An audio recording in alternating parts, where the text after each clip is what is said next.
Good morning. I'm going to invite those of you standing to move this direction, if you will, please. That was by request of the president. Good morning. My name is Todd Raspberry, and I serve as the Vice President for Philanthropy and External Relations here at West Texas A&M University. It's my privilege to welcome you to the Fairley Club in Bain Schaefer Buffalo Stadium. This morning, we will be making an important announcement related to the Hill Institute. The Hill Institute was approved by the Texas A&M University Board of Regents on February the 17th, 2022. The Institute will serve as an interdisciplinary academy of researchers, teachers, and students. The Institute is named in recognition of Joseph Abner Hill, the second and longest serving president of what was then West Texas Normal College. As president and a historian, Hill advanced WT as a place of study and the Panhandle as a place of abiding principles and powerful cultural perspectives. He lived by a deeply held set of timeless values. He sought to impress upon the students, faculty, and staff of WT the importance of personal responsibility and self-reliance. Dr. Hill was steadfast in his belief regarding the importance of Judeo-Christian values in a free society. In addition, he practiced the values of the United States of America and the states of Texas, and without apology pronounced the durability of the founding values of our nation. The Hill Institute intends to stimulate thought about the role of values in addressing the human condition and how values impact the Panhandle and the world. It's now my privilege to invite forward the 11th President of West Texas A&M University, Dr. Walter Wendler.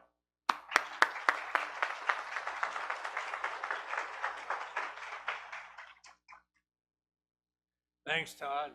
Appreciate it. He mentioned that J.A. Hill was the longest serving president in the history of West Texas A&M University. I found out recently I am currently the longest serving president in the Texas A&M University system. Not quite the same thing. I want to begin by thanking the inaugural Hill Institute board members for agreeing to serve on this board. Your leadership will shape the beginning work and direction of the Institute in a very positive way. So our work together over the coming weeks and months and years is profoundly important for how the Hill Institute will carry on the role of values in the educational mission of West Texas A&M University and contribute to a larger and greater Texas, and if I can be so bold, a larger and greater national image and vision for higher education, public higher education. We need it. The Lord knows we need it. Because of the gravity of the tasks inherent to the inaugural board, we have carefully and diligently selected members from across the nation who have shown through their actions to believe that values matter. Values matter. Through their actions and as leaders, as educators in institutions like universities, government, and the private sector to sustain family and civic life in a constitutional republic. And dare we ever forget that. Allow me to introduce the Hill Institute inaugural advisory board members. Dr. Ben Carson, world-renowned neurosurgeon and the 17th Secretary of the Department of Housing and Urban Development. Dr. Carson is joined by his wife, Candy. Would each of you please stand so we can recognize you?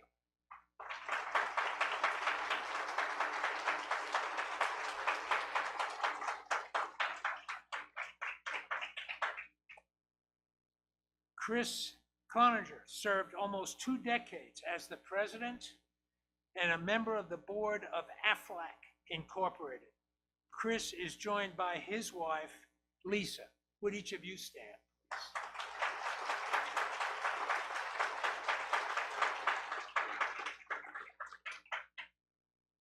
Lee Crisp, who is unable to be present, is one of the owners of Pepsi Mid-America of Nashville, Tennessee. And I wish Lee could be here. You'd really like to meet him. He was one of the founding directors of the board, the Museum of the Bible in Washington, D.C. A tremendous leader, a very gifted young man. Alex Fairley serves as the chairman of OcuNet Company and is a nationally recognized expert in risk and cost management. Alex is joined by his wife, Cheryl Fairley.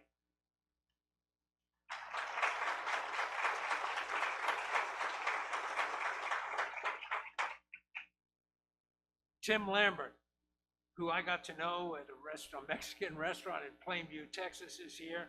He serves as the president of the Texas Homeschool Coalition, which is a remarkable group that promotes the value, the dignity, and the importance of homeschooling.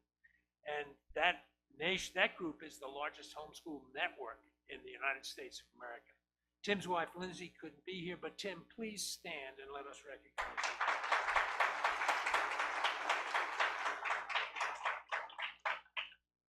Dr. Kevin Roberts, also unable to join us, was named in 2021 as president of both the Heritage Foundation and the Heritage Action for America group. He is a remarkable thinker and has been a leader in so many enterprises, and you'll get to know him in the coming years. Gentlemen, I'm on the committee, I'm on this advisory board myself, and I will quote Alex Fairley. The first time we get together, I want to look around the room and say, what am I doing here? And that's how I feel in this group of leaders. And Mary, my wife, is with me today, and we're so thankful. Mary, please stand and let us recognize.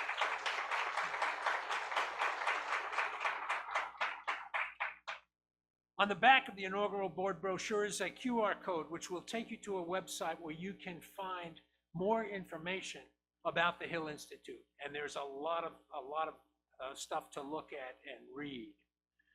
Todd mentioned President J.A. Hill's influence at WT and across the Panhandle. You only heard a few sentences of Hill's contributions and accomplishments. When I started my job as president, Mary and I spent time reading and learning and trying to understand the history and culture of this place, of the Texas Panhandle. We traveled to schools all over the Panhandle. I was immediately impressed with Dr. Hill's long tenure of contributions to this university and simultaneously his contributions to the Texas Panhandle. He understood and valued the place. So many forces at work in our society today want to detach us from place, but I think being attached to place is an incredibly important thing. Serve where you are, lead where you are. That's what's important. And I can't tell you how important his influence has been on our thinking. He spoke frequently and often wrote about the values of the people of the region. He believed they were essential to settling, shaping, and making prosperous the Texas Panhandle, the state of Texas, and indeed our nation. That's how that growth occurs. The very foundation of a constitutional republic is represented in this work. In my humble opinion, President Hill described history by revealing strengths as well as shortcomings in a way that highlighted the people of this place. His leadership and observations were the beginning of the Hill Institute. 10 values came to the forefront of thinking as we discussed the concept for the Institute over these last few years. Those values are trust, family, hard work, regard for others, personal responsibility, compatriotism and patriotism, virtue, faith, civic loyalty, and for me, the most important, rugged individualism. It's gotten a dirty word. It's gotten to be a dirty word in contemporary society. It is not. Dan Patrick, Texas Lieutenant Governor, at the announcement of the Alex and Cheryl Fairley gift, establishing the Institute recognized the importance of the Hill Institute values. Here is what he had to say. You know, what is the Hill Institute really all about? And the President talked about all the issues it's going to address, and I read all the information that he sent me. It's about really leadership. That's what it's really about. You have to have leaders. And what is leadership based upon? That's what it's really all about in America. You know, Warren said he said when he came to Texas and you drove through the Panhandle with your wife, and then you kind of found out what the Panhandle was all about. This is the America that all America used to be and should be again. These are American values here.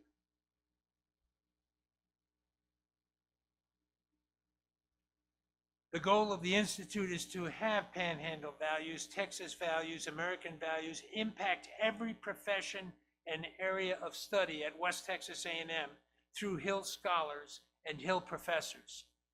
Engineering, nursing, agriculture, business. I shouldn't have started this. I'm going to leave one out. I'm going to stop there. I'm too short. I apologize. But it is absolutely essential to effective professional practice and leadership in every walk and station of life. And that's what we need to do. I want to single out one particular board member for his commitment to the mission of the Hill Institute. Alex Fairley is a distinguished alumnus of West Texas A&M University, a donor, a visionary leader, and for me, most importantly, I am honored to be able to call him my friend. Cheryl and Alex are serving on the One West campaign leadership. Under Todd's direction and the leadership of our foundation board, they're doing an excellent job. We set a goal of 125 million, 5 years. We reached it in 2. Then we upped it to 150. Then we upped it to 175. And Todd hears me say this frequently. We've got a ways to go, but I want that goal to be 200 million now. We've got a gem on the prairie. The jewel in the crown of higher education in Texas is right here in the Texas Panhandle. What emerged in these early discussions with Alex and with Cheryl and with others was an idea of embedding traditional values, Panhandle values, Texas values, and American founding values into the educational fabric of West Texas A&M University, that these things would be locked together in a way that would produce a new and fervent professional dedicated to the sustenance of citizenship in a constitutional republic. We agreed that WT should be a place where students bring their values into the classroom and not check them at the campus gate, which is the case at too many universities. Students should reflect on how those values were formed in family life, how those values shape how they see others and the world around them, and how to ingrain those values into their thinking, their work, and their day-to-day existence. Why do we say this? Because values are necessary to sustain faith and family, work, and citizenship. And no one can separate their intellectual life from their value system and their faith life. Each is dependent on the other. A value-free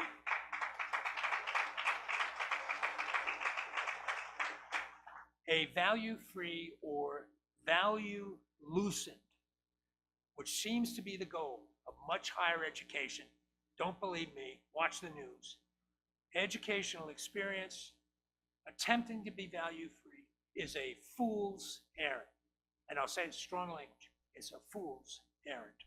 Alex and Cheryl were willing to invest in an institute which would take seriously their values, the Panhandle's values, and American values. Other institutions in higher education have attempted initiatives to make values part of the educational mission. Two things will make the Hill Institute different from what other institutions have tried. First, WT has secured philanthropic support to conduct the work of the Hill Institute rather than government funding. The Hill Institute is a demonstration of the true public-private partnership, which is the nature of a Republican form of government at work, always a public-private partnership. And number two, WT is located in the panhandle of Texas. Place makes a difference. Panhandle people understand the role of values in their rural communities and in the work which produces the food, fuel, and fiber that feeds, powers, and clothes the state, the nation, and the world. That's what the Panhandle does. The Hill Institute is approaching values education differently than other public institutions. I am confident other institutions will follow where WT is leading. Russell Kirk postulated, and I quote, there exists an enduring moral order. That order is made for man, I'll insert for people, and man is made for it. Human nature is a constant, and moral truths are permanent. Some may not agree that there is an enduring moral order or that human nature is constant and moral truths are permanent. The work of the Hill Institute will welcome this debate through scholars who study how an enduring moral order impacts the professions and vocations of our students in their various studies and pursuits of personal and professional life. It's our job. It's our job. To Cheryl and to Alex, I say thank you for your confidence, your vision, your support for this place that we all call home. Thank you for agreeing to lead and serve through the Hill Institute. Very important. I look forward to working with both of you to shape values education at WT specifically and higher education generally. Now it is my pleasure to invite to the podium Alex Fairley. Alex.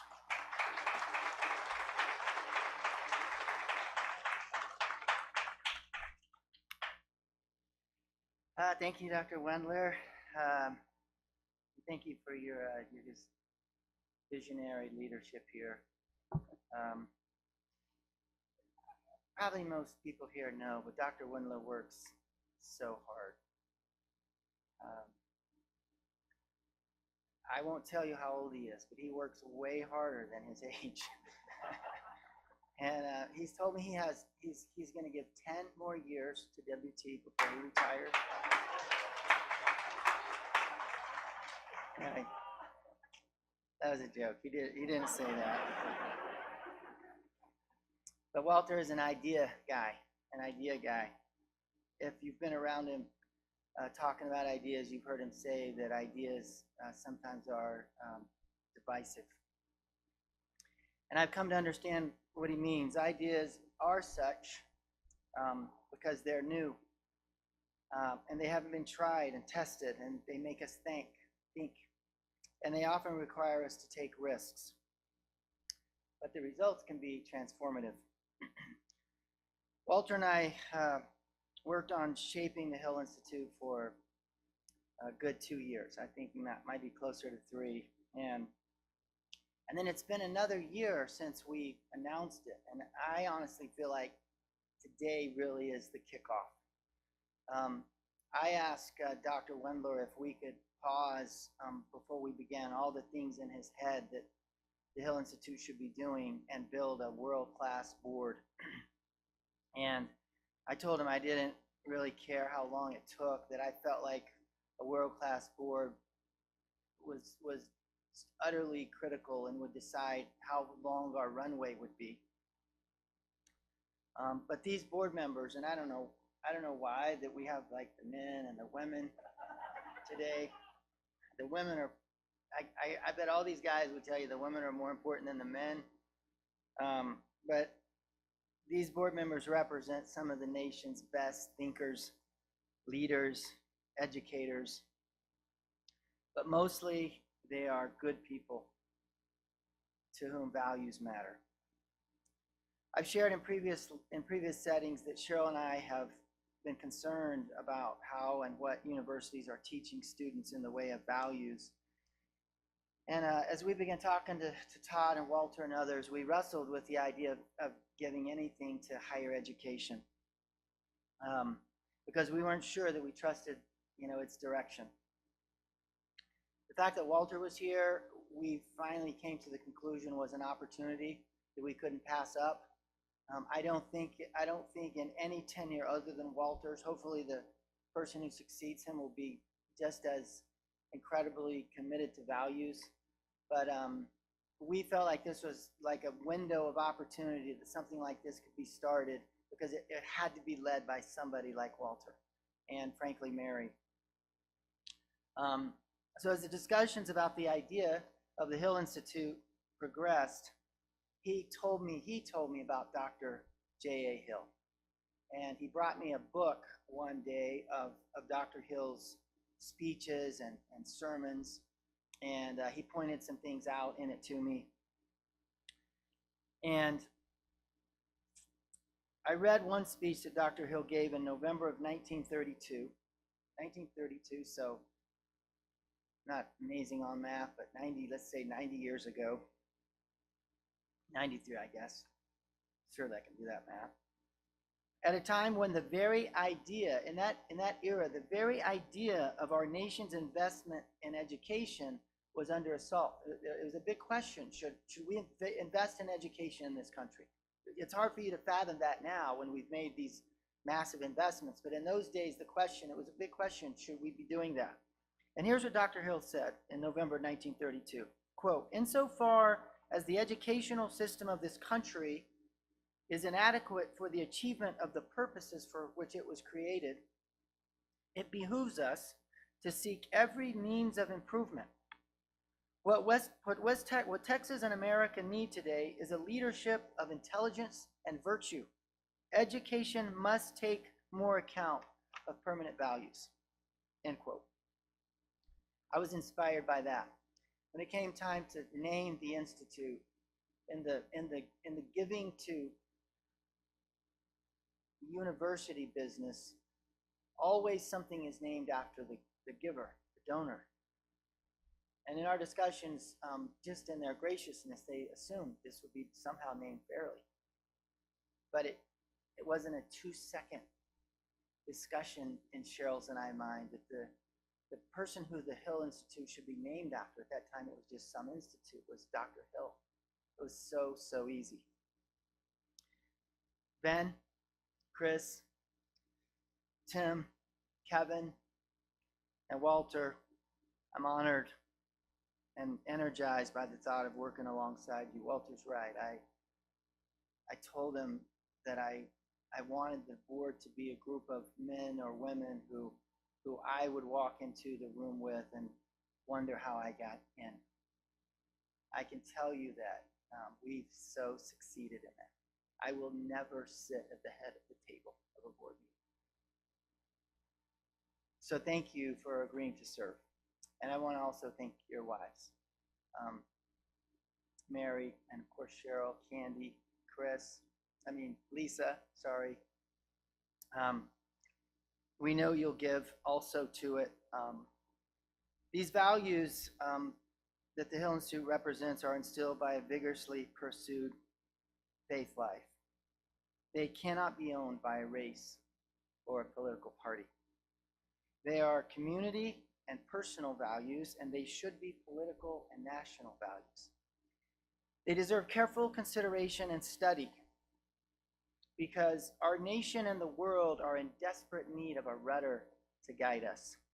The board will intentionally seek ways these values can be coupled with excellent teaching to produce a different kind of nurse, engineer, teacher, musician, business person, rancher. Last night on the drive-in from the airport, Candy and Cheryl, Candy's a musician, they were talking about music and some things that I don't understand, but music, very musical people. And they were talking about some famous composers. I actually did recognize a couple of names of composers they were talking about. And Candy was talking about some of these people and how they had embedded faith into their works.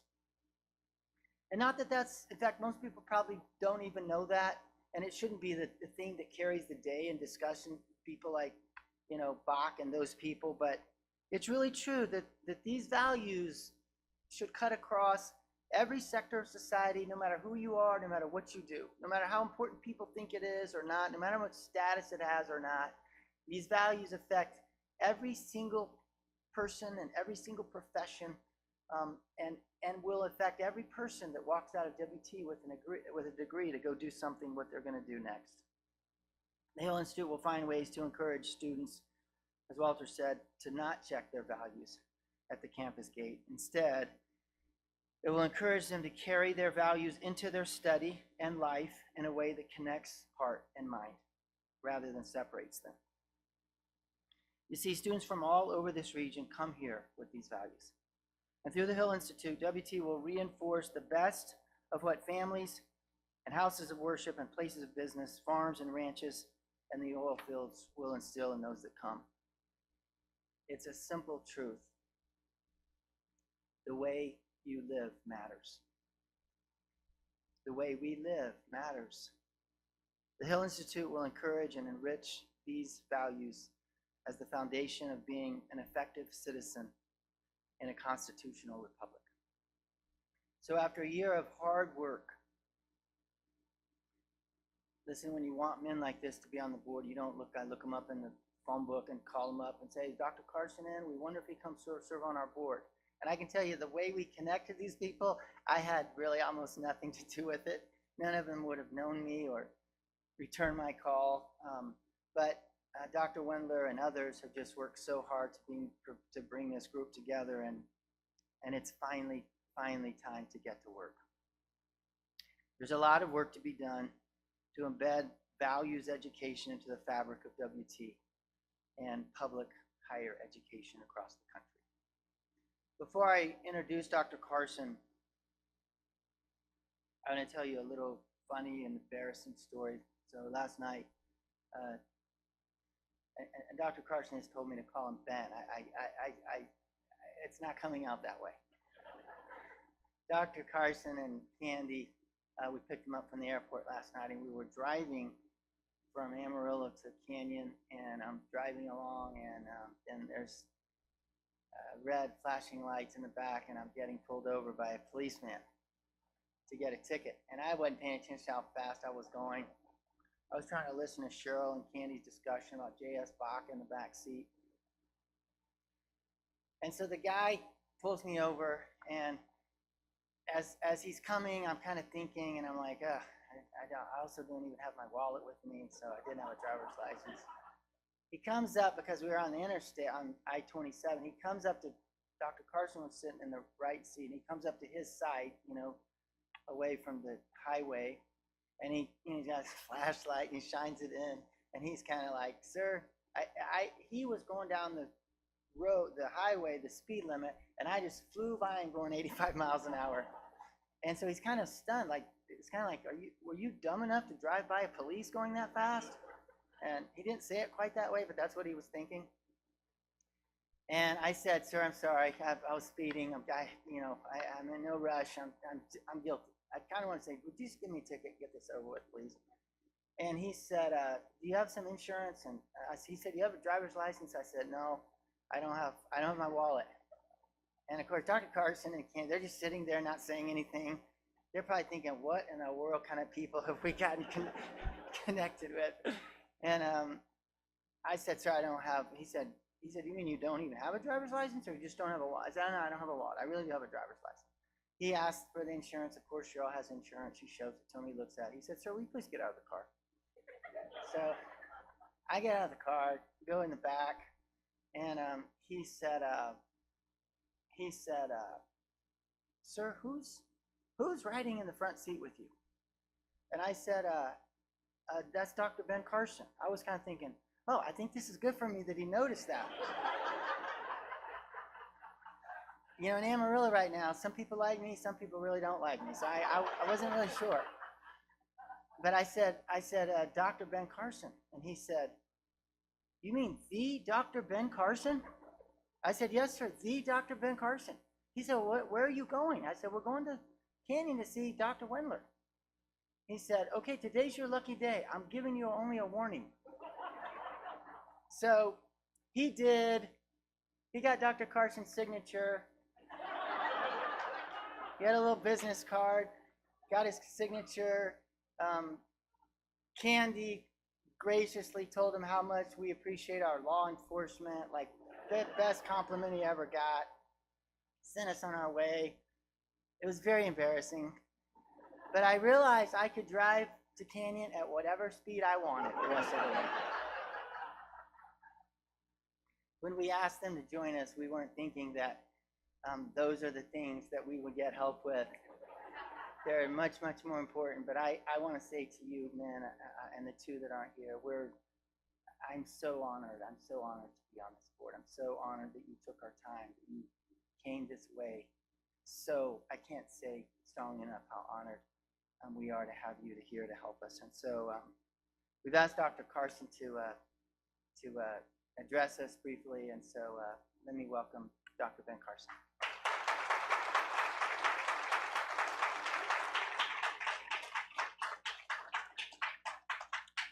Well, thank you all.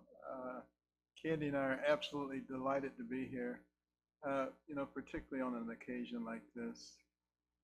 The Windlers are some of the finest people we've ever met. And, the whole concept of education has been so vitally important to us. Starting the Carson Scholars Fund, the Little Patriots program, all of these things, so vitally important. Because we realize that we have adversaries.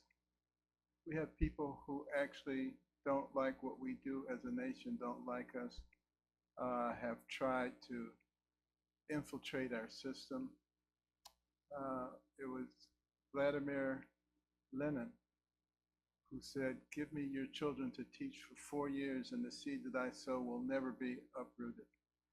And our founders understood that if we were going to have a country that was successful, it would have to be a country that had values, that was virtuous in what they did. And our founders were very smart people. They were intellectuals. They studied every single governmental system that had ever existed in the world. And they were eclectics. They took the good stuff out and they left the bad stuff. They took the good stuff for themselves and they left the bad stuff out. And it did us very well for a very, very long time. Interestingly enough, if you go to the congressional record, January 10th, 1963, Congressman Herlong of Florida read into the system the 45 goals of communism in America, what they plan to do to erode this country. Things like gaining control of the school system and the teacher unions so that they could indoctrinate our kids, gaining control of the media and Hollywood so that they could absolutely change the cultural values that existed in our country, making sexual perversion normal, natural, and healthy, denigrating the role of the family and fathers in the family. The list goes on, and you can see the very things that are happening in our society.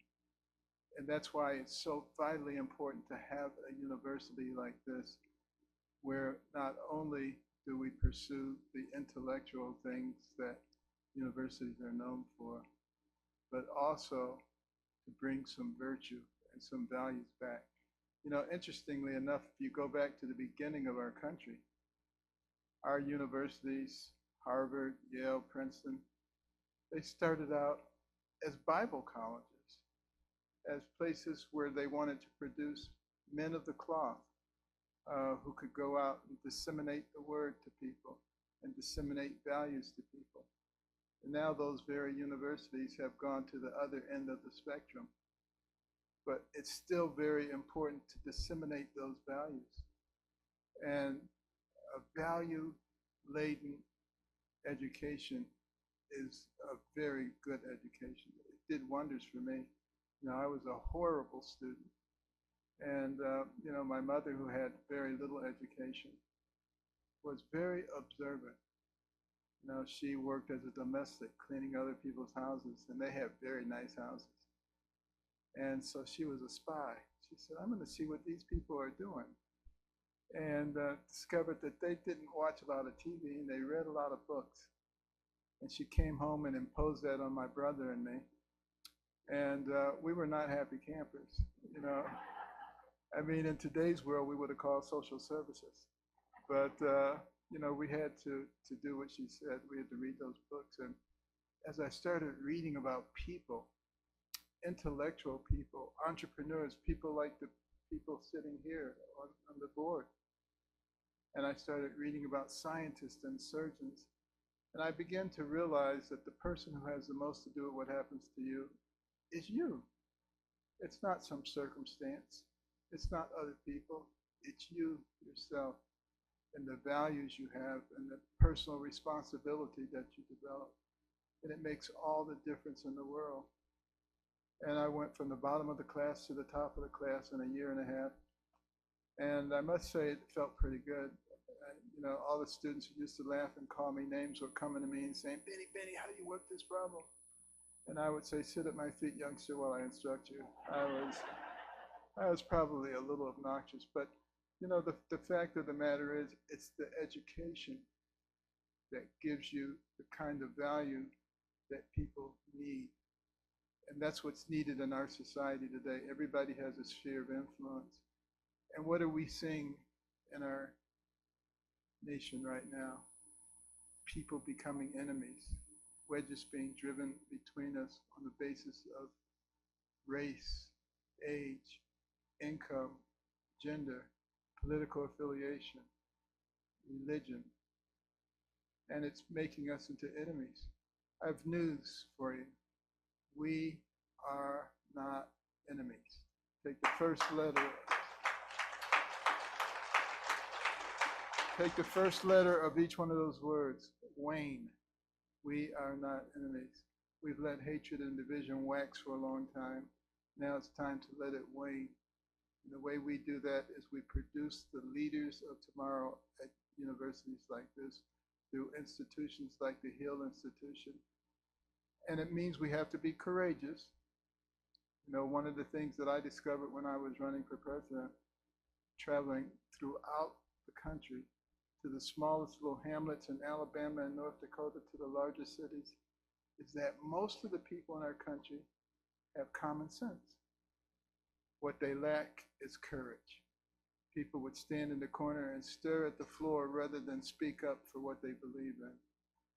And we need to understand that if you're going to be the land of the free, you also have to be the home of the brave. And when Alexis de Tocqueville came to our country in 1831, because the Europeans were so fascinated with how this nation, barely 50 years old, was already competing with them on virtually every level. He was ostensibly coming to study our penal system, but he started looking into everything. He was very impressed with our government, our checks and balances.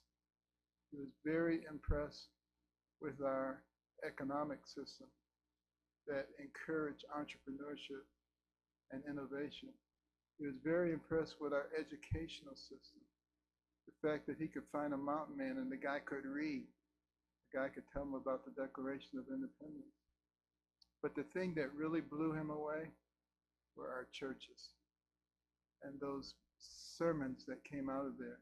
Sermons that inspired a ragtag bunch of militiamen to defeat the most powerful military force on earth and gave the people a sense of morality, a sense of what was right and what was wrong.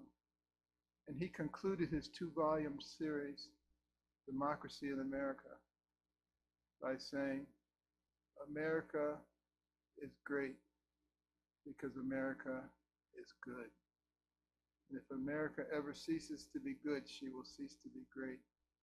And through institutions like the Hill Institute, we can make sure that America is good and America is great. Thank you.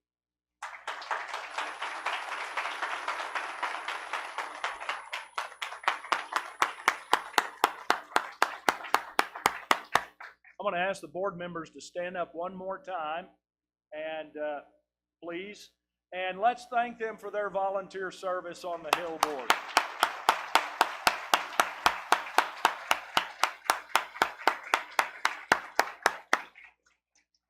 Thank you all for attending today. This concludes our formal program.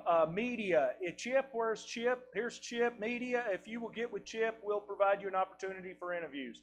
Thank you all very much for being here.